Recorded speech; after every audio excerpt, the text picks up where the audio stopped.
Bonjour mes chers téléspectateurs, nous sommes le 10 avril et aujourd'hui je vais consacrer ma première vidéo à la guerre de l'information, à savoir comment Kiev est en train de la perdre malgré tous les efforts à l'aide du monde occidental dans ce combat. Et aujourd'hui je m'appuierai uniquement sur les paroles des représentants du régime de Kiev. Tout d'abord les mots de Vladimir Zelensky. En réponse à une question posée lors d'une de ses récentes interviews, il a déclaré que la chose la plus désagréable pour lui a été lorsqu'un dirigeant de l'Union européenne lui a demandé « Ce que vous disiez à Boutcha est-il exact? Vous ne mentez pas. » Cela vient des décideurs de l'Union européenne qui devraient apparemment le soutenir en premier lieu. Le deuxième point très remarquable concerne Kramatorsk où, comme vous le savez, avant-hier, un crime absolument terrible a été commis. Les autorités officielles de Kiev tentent de prouver que le missile a été tiré depuis le côté russe. Ce à quoi ils ne peuvent pas penser, que la Russie a ses missiles en service, les confondant avec ceux du Bélarus, montrant des exercices des troupes russes et bélarusiennes. Les Bélarusiens ont de tels missiles dans leur armement, mais les Russes ne les utilisent pas. Ils ont déjà commencé à contester la version que j'ai présentée, notamment la trajectoire du missile. Mais l'argument le plus déterminant était les numéros de série des missiles que les médias occidentaux ont publiés. Ils ont été autorisés à prendre des photos de l'épave du missile qui est tombé sur Kramatorsk. Les numéros de série des étages supérieurs sont très proches des numéros de série des missiles qui sont tombés sur la ville de Donetsk.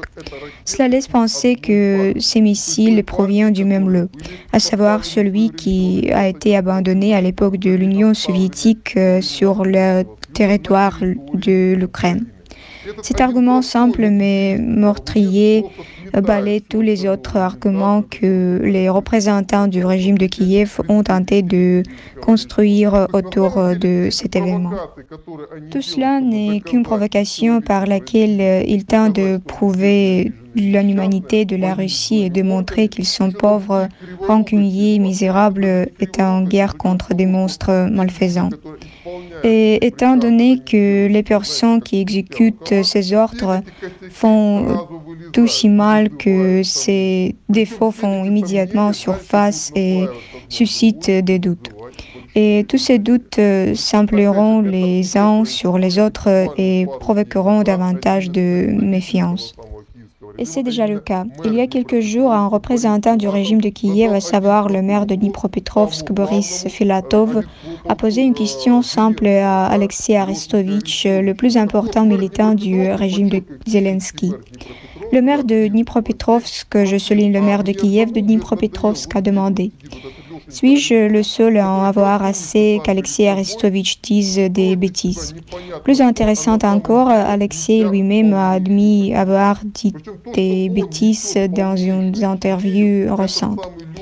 Je laisserai un lien vers cette interview dans la ligne de texte sous la vidéo. Il s'agit d'une vidéo que j'ai postée sur ma chaîne Telegram dans laquelle Arestovitch explique le stratagème visant à tromper les personnes qui sont confiées à lui en correspondant ukrainien. C'est un plan standard utilisé pour tromper les gens. Et Arestovitch se vante ouvertement, sans honte, narcissiquement devant tout le monde de la façon dont il trompe le peuple ukrainien. Tout cela a l'air tellement cynique que je vous recommande vivement de regarder cette courte interview. Toutes ces lacunes s'accumulant au fil du temps et se transforment en tableau complet de mensonges totaux. Plus important encore, mes chers spectateurs, il y a aussi notre mérite ici. Je crois que vous et moi avons fait en sorte qu'il soit justifié. C'est très important dans cette situation. Ils ont créé tout cela pour que nous puissions nous justifier devant le monde entier. Et maintenant, le tableau est complètement différent.